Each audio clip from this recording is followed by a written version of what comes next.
Guys, next na kakainin natin dito sa La Trinidad is yung The Exodus Gastropub. So tara. Ano ba? Yan. Tama nga. Third floor ito guys. So guys, ito na yung order natin. Ito yung baby back ribs guys. Yan. Malaki naman yung serving guys. Yan. Then may sauce siya. Yan. Yan.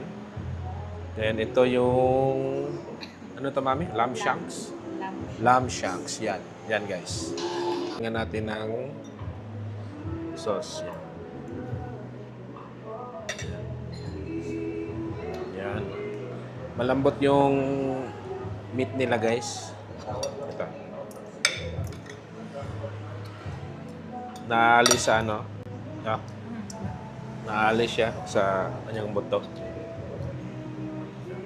Tikman muna natin tong baby back ribs.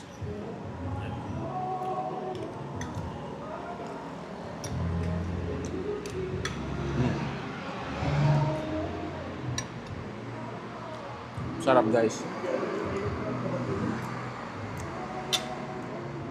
Next yung lamb chop.